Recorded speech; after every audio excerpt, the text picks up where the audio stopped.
Imagine living in a country like Canada, believing that you are free to express your views, only to find out that a foreign government is watching you, threatening your family, and even interfering in your elections.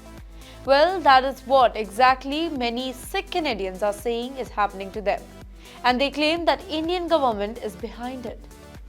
Recently, a major foreign interference inquiry in Canada revealed shocking details about how India allegedly spies on Sikh Canadians. They threaten their families in India and even tries to control elections in Canada. The inquiry, known as the Hogue Commission, gathered information from Sikh community members who spoke behind closed doors. Many of them said that they felt unsafe because they were being watched by Indian intelligence agencies. Some even said that they were afraid for their lives as well. One Sikh Canadian shared how, after he attended a protest outside the Indian High Commission in Ottawa, his mother and brother in India were threatened by the police. The brother was so scared that he fled to Dubai.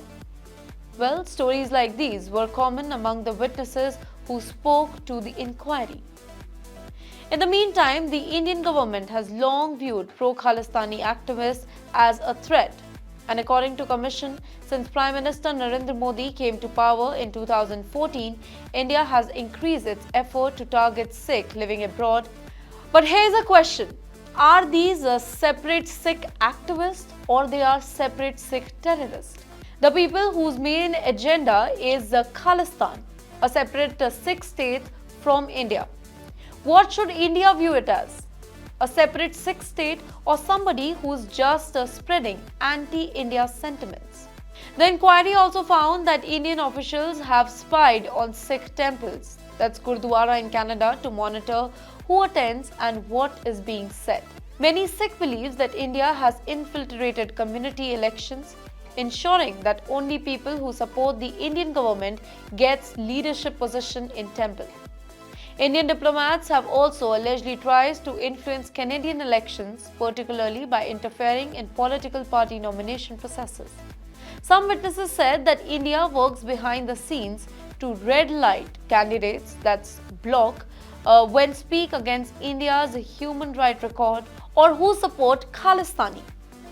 Others mentioned that online bots and agents linked to India spread misinformation and harass Sikh political candidates on social media. Adding more detail to this, there a candidate who ran for municipal election in Canada shared that during his campaign, he was targeted by an organized online attack which he believes was directed by Indian intelligence agencies. Again, I will repeat. He believes that it was directed by Indian intelligence agency, but there is no concrete evidence of what is true here. Now, one of the most shocking claims made in the inquiry was that India operates secret police stations in Canada. According to a witness, high-ranking Indian law enforcement officials disguised as diplomats pressure Indian Canadians and threaten their families back in India. If true, this would mean that India is running an illegal operation on Canadian soil to silence Sikh activists. So these are all the accusations that came forward by few reports that is based in Canada. Let me tell you how it all started, the chain of false accusations here. Well, these allegations came after June 18, 2023, killing of Hardeep Singh Nijjar, a Sikh temple leader in Surrey, BC. That's what they call him. But in India, he was a terrorist. Canada has publicly accused India of being behind his assassination. In the meantime, Prime Minister Justin Trudeau himself stated in Parliament that Indian agents were responsible for the murder, to which India clearly denied that there is no concrete evidence to prove all these allegations. After this, the RCMP, Royal Canadian Mounted Police, revealed that Indian intelligence officials have allegedly partnered with organization crime groups like Lawrence Bishnoi gang to carry out violent attacks. And Canada is accusing that India is ganging up with a gangster just to attack its own citizens living abroad. After these baseless accusations, there is another rubbish report by RCMP. They believe that these attacks were approved by Modi's closest advisor, that's Amit Shah.